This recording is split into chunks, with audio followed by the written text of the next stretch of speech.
is BTV, your home for memorable We are watching for the possibility of rain, snow, ice, freezing rain, or a little bit of everything as we head into Friday and even Saturday morning. I will have the latest on your winter weather forecast coming up. Now it's been 2 decades since the tragic train wreck in Graniteville. How the accident has shaped the town as we know it. Plus, as the second round of storm debris cleanup continues, one city leader says many people in Augusta are still waiting for the first pickup. And construction continues on Broad Street. What you need to know before the next phase begins. It's at 10 starting. Live from Television Park, this is WJBF, News Channel 6 at 10 on MeTV. Good evening, thank you for joining us for your news at 10. I'm Graham Lee. Coverage you can count on begins as it's been 20 years since the Graniteville train crash. On January 6, 2005, a Norfolk Southern train derailed near Avondale Mills, spilling chlorine gas and killing at least 9 people. More than 5,000 people were evacuated. Today, Graniteville is recovering. Rolls-Royce, Bridgestone, and Maida are expanding, while Better World Studios revitalizes Hickman Hall. This week, so many houses at Sage Creek. I said, where do y'all work? They said, everywhere. We're in the Army, we're in cybersecurity, we're in medical. So we've got more people coming here than we ever thought we'd have, for sure.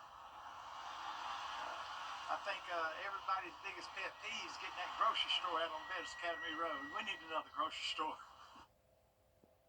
And people nearby say they're hoping incorporation will also be part of their future. We continue now with the latest on the situation with the Wagner Fire Department.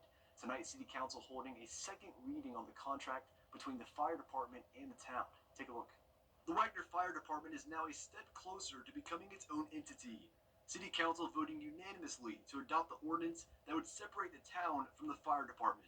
This comes almost 2 months after Aiken County Council also voted unanimously to terminate that contract. My heart really hurts. I'm torn. I'm torn between the firefighters. I'm torn between my citizens. And I just want what's best for our town. I really do. The ordinance calls for the fire department to run its own operation and will not be the town's responsibility. That means the department would be responsible for all fire equipment, donated items, and any asset purchased by citizens in the area. It would also mean the county would deduct fire fees from citizens' millage rates and disperse them to the Wagner Fire District. But for some, that part is cause for concern. If they don't get money from the county, they can't afford the fire department. It's that simple. They have to have county fire fees in order to pay the gas, the insurance. That can run $8,000 to $9,000 a year. Council members making the decision after going into executive session for 30 minutes. The mayor had this to say just before ending the meeting. We look forward to working with the fire department. And this decision is now waiting on approval from Aiken County Council. They will talk about this at their next meeting, which is on January 21st.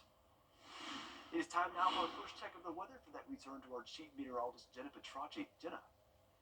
Well, Graham, it is cold out there tonight, no doubt about it, and it's also very windy. You can see the flag whipping back and forth here in downtown Swainsboro. The winds are just not letting up tonight, and the wind advisory that was originally scheduled to end at 7 p.m. has now been extended for another 12 hours for our western counties from Wilkes down to Emmanuel. Now, keep in mind, that's just because they have a lower threshold when it comes to the wind advisory criteria. All of our counties are seeing similar wind speeds right now, up to around 20 miles per hour sustained, and the wind gusts up to around 30. Right now at 23 in Aiken and Augusta, 27 in Waynesboro, 23 in Swainsboro, and 29 in Sandersville. Today we also picked up on some rain, especially early this morning. We had some scattered showers coming through that brought around 1/4 of an inch of rain at Augusta Bush Field, and our high temperature actually happened early this morning. So we were at the 60s this morning with the rain, and then once the rain cleared, the temperature started to go down, and we made it into the 40s by around 4 p.m.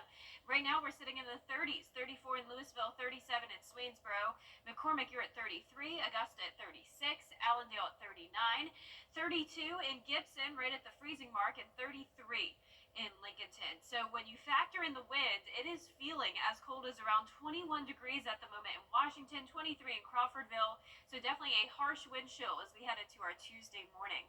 The temperature change map showing conditions around 10 to even 15 degrees cooler than this time yesterday, and it's all because of this cold front. So this is what brought us the rain today, along with the clouds this morning, and behind it we have the windy conditions, and we were watching some snow earlier today, but we have a lot of dry air moving in, so we're not expecting any snow or winter weather tonight. The main story is that wind. So the feels like temperature will be down to around 22 in Augusta by the 5 o'clock hour, so definitely bundle up tomorrow morning and buckle up because we are on the temperature roller coaster. Highs tomorrow only topping off in the 40s instead of the 60s like we had today. So coming up, we'll have a look at your full Viper 6 forecast, but back to you, Graham. All right, Jenna, thank you. New tonight, 2 teens are dead after a crash in McDuffie County. The crash happened this morning in the northbound lane of the 4400 block of Highway 17.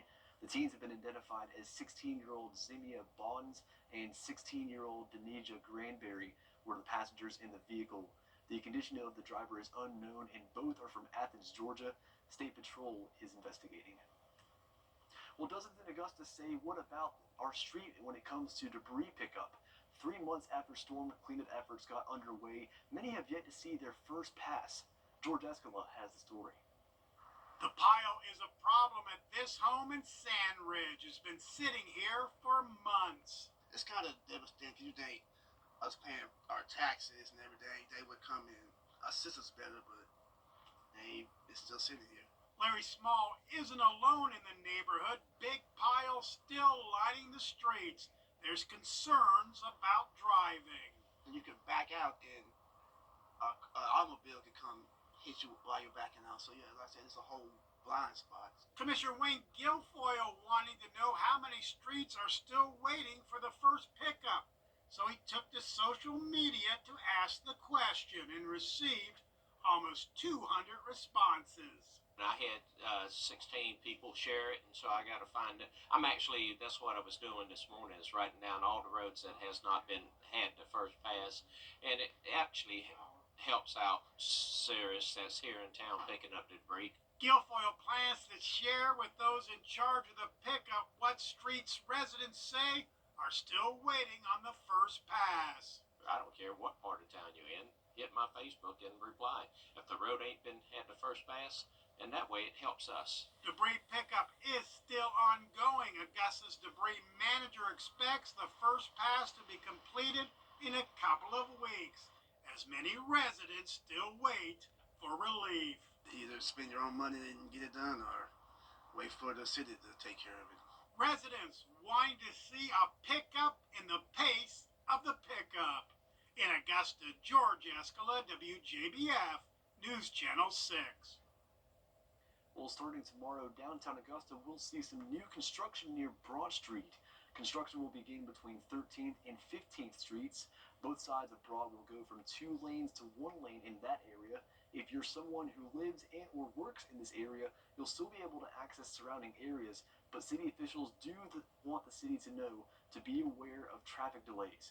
Those who work there say they have a plan should delays make major impacts. We're kind of used to the the construction that's been going on. It's been going on a while.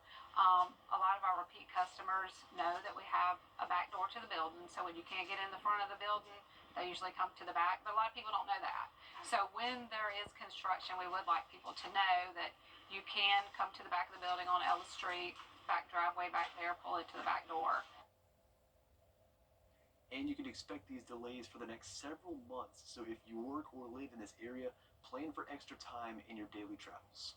High temperatures will be at least around 10 degrees below average over the next 7 days, and same with our low temperatures. We could be getting down to nearly 20 degrees. I'll have more details with a look at that chance of winter weather when we return.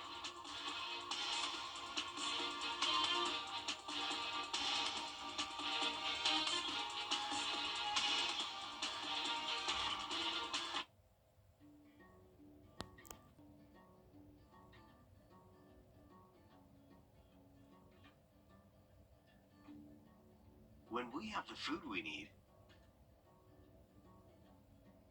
we are at our best. We push further we rise higher. We unlock our full potential. When we are at our best, we have more to offer the world around us.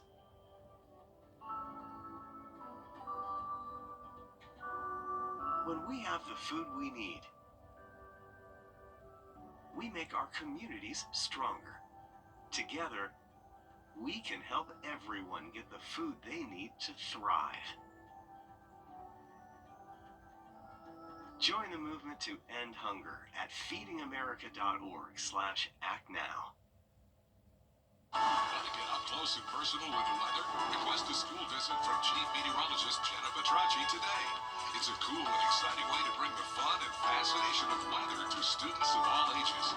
Or take a field trip to our state-of-the-art studios at Television Park in Augusta. It's an interactive experience your class won't forget. Request a live Viper 6 school visit or studio tour by signing up today at WJBF.com/school visit.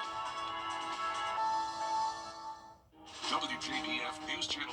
Now, your most accurate forecast with WJBF Live Viper 6. Welcome back. It is a cold Monday evening for most of the country. Notice temperatures have plummeted down to 10 degrees there in Bismarck. A lot of teens, even as far south as Kansas City, 21 in Oklahoma City, 40 in Houston. And if you want the warmth, you have to go all the way down towards South Florida, 71 in Miami. So we're definitely on the cold side of things here in town.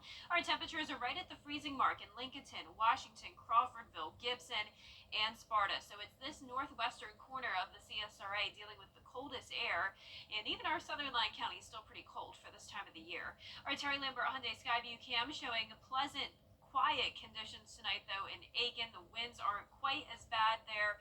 14 miles per hour sustained, 36 in a town here, 25 as our dew point. So definitely some dry air moving in. Winds are still gusting up to around 20 to 25 miles per hour, but not like the 35 to 40 mile per hour winds we had earlier today. And as for our satellite and radar, still a little bit of cloud cover on the